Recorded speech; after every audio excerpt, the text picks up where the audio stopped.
جو 5 سال کی خاص طور پہ ایکسٹینشن ہوئی ہے اور اگلا جو ٹینیور ہوا ہے وہ اس کے پیچھے کچھ معاہدات ہیں، کچھ یقین دہانیاں ہیں، جس کی وجہ سے فوری طور پہ جو پہلا مطالبہ تھا عالیہ شریف کا وہ پورا کر دیا گیا اور جنرل فیض حمید کو سزا سنا دی گئی۔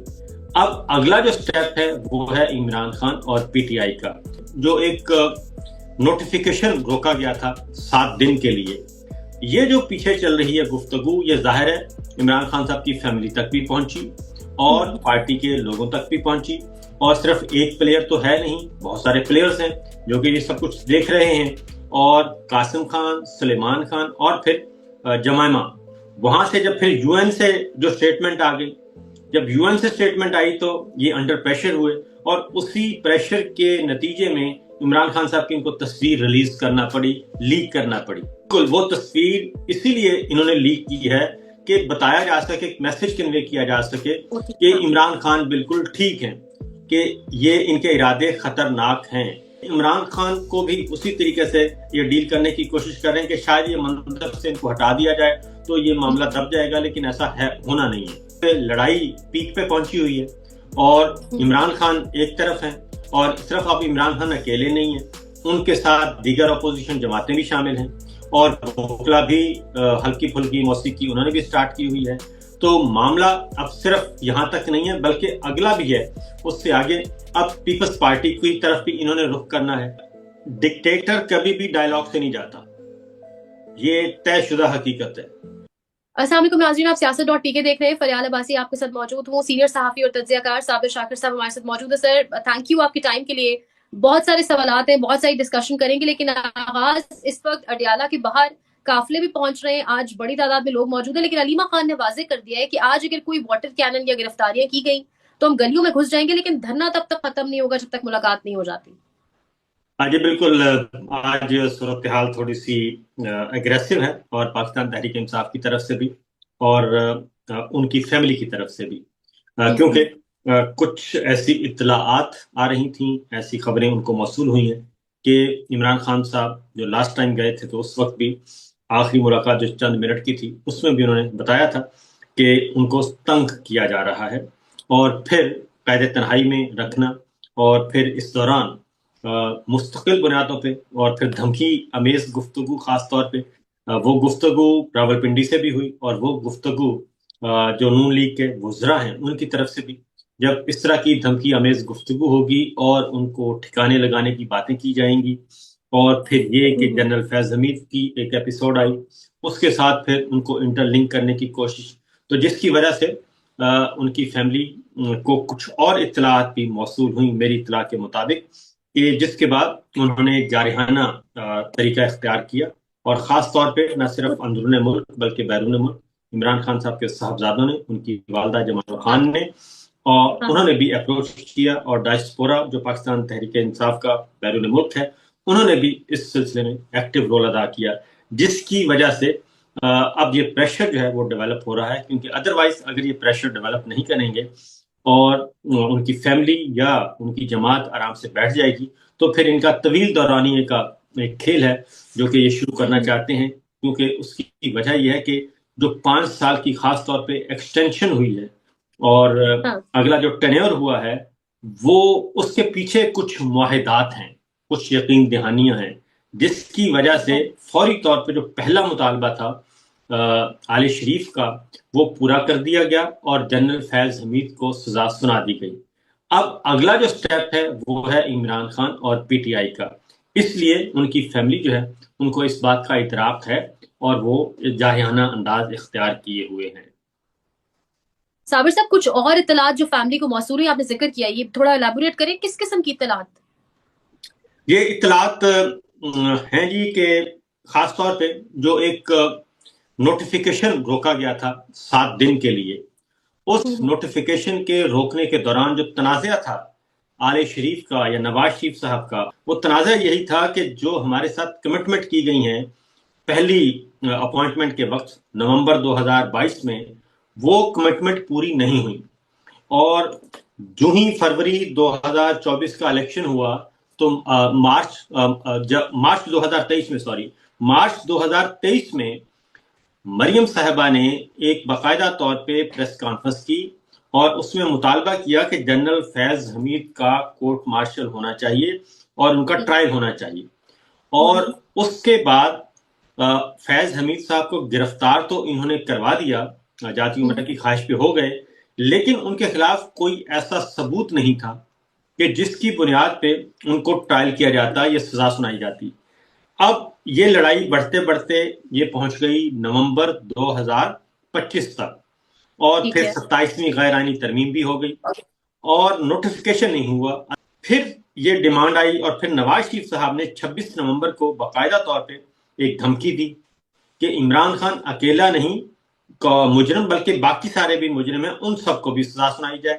پھر ان کے سینیٹر ہیں ناصر بٹ صاحب، وہ آتے ہیں، وہ باقاعدہ طور پہ جنرل باجوہ، جنرل فیض اور ان تمام ججز کو کہتے ہیں کیفر کردار تک پہنچایا جائے، عبرت کا نشانہ بنایا جائے، جنہوں نے پاناما میں نواز شریف صاحب کو سزا سنا دی تھی. اب ان کی ڈیمانڈز بڑھتی گئیں اور پھر بالآخر جو بیک ڈور چینل پہ ان کے رابطے ہوئے نوٹیفیکیشن روکنے کے دوران، پھر انہوں نے کہا کہ جی فیض حمید کا معاملہ تو فوری طور پہ کیا جائے کیونکہ وہ آپ کے پاس ہیں. اور اس کے بعد جو ہی یہ آئی ہے نوٹیفیکیشن ہوتا ہے 5 دسمبر کو، رانا ثناء اللہ صاحب کہتے ہیں کہ اسی مہینے جنرل فیض کو سزا سنا دی جائے گی، اور پھر ویسا ہی ہوا. ٹھیک 6 دن کے بعد ان کو سزا سنا دی گئی.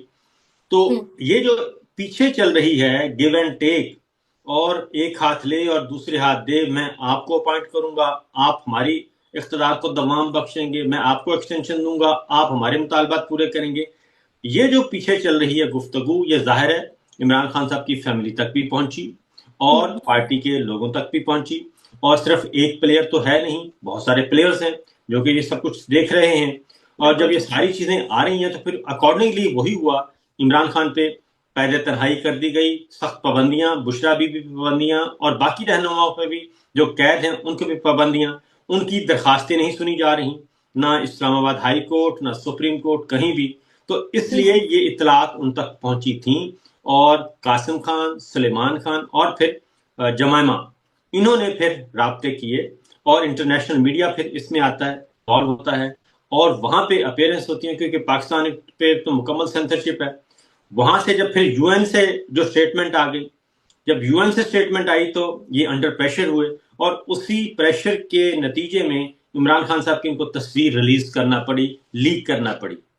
اچھا، اس پریشر کے سلسلے میں آپ کو لگ رہا ہے تصویر سامنے آئی ہے جو گرمیوں کی تصویر ہے؟ جی بالکل، وہ تصویر اسی لیے انہوں نے لیک کی ہے کہ بتایا جا سکے، ایک میسج کنوے کیا جا سکے کہ عمران خان بالکل ٹھیک ہیں. اور اب اس کی ریزن یہ ہے کہ خاص طور پہ جو ٹیلی گراف کی سٹوری ہے، وہ اس کے بعد جو انہوں نے کہا کہ یہ ڈیتھ سیل میں رکھا گیا ہے اور ان کی زندگی خطرے میں ہے. پھر امریکی میڈیا نے بھی اس کو ہائی لائٹ کی، پھر الجزیرہ کی رپورٹ آ گئی، یہ پھر یو این کی طرف سے جو سٹیٹمنٹ آیا خاص طور پہ، اس کے بعد ظاہر ہے اب ہم اتنے، آپ بھی ماشاءاللہ تجربہ کار ہیں، اب یو این کے طرف سے اگر کوئی سٹیٹمنٹ آئے گا تو وہ از خود تو نہیں دے گا. اس کا مطلب ہے کہ مغربی ملک اور انسانی حقوق کی تنظیمیں، ان کا پریشر ہے کہ جناب یہ نہیں ہونا چاہیے. اس کی وجہ ہے کہ عمران خان کو ایک اور بیانیہ پچھلے دنوں بنانے کی کوشش کی گئی کہ یہ دراصل عمران خان اس لیے جیل میں ہے کہ انٹرنیشنل جو ہیں اسٹیبلشمنٹ وہ چاہتی ہے کہ عمران خان اندر رہے، اور یہ سارا ملبہ انہیں پہ ڈالنے کی کوشش کی گئی. تو اس لیے کوئی بھی یہ اتنا خطرناک الزام اپنے ذمے لینے کے لیے تیار نہیں ہے. تو یہ تصویر اس لیے لیک کی گئی کہ بتایا جا سکے کہ نہیں جناب، عمران خان جو ہیں وہ ایکسرسائز کر رہے ہیں اور فٹ ہیں. اور اب وہ جب تصویر آ گئی تو اب جب تصدیق بھی کر دی علیمہ خان صاحبہ نے، یہ تصویر ٹھیک ہے، کیونکہ جو ڈریسز گئے ہیں، جو ٹراؤزر ہے، جو ٹی شرٹ ہے، جو جاگر ہے، وہ سارے انہی کی فیملی نے پہنچائے ہیں. تو اے آئی سے یہ تصویر بن نہیں سکتی، اور اس لیے یہ تصویر لیک کی گئی. تو اب اس سے بھی شاید یہ پیچھے ہٹنے کی کوشش کریں گے. اس تصویر کا اپوزٹ ان کے جو ہیں فالوورز ہیں عمران خان کے، انہوں نے اس سے بوسٹ پکڑا ہے کہ جی بندہ تو ہمارا فٹ ہے، اور اس طرح سے جیسے یہ کہتے ہیں تو، لیکن وہ ہے گرمیوں کی. یہ بھی ایک چل رہا ہے سلسلہ.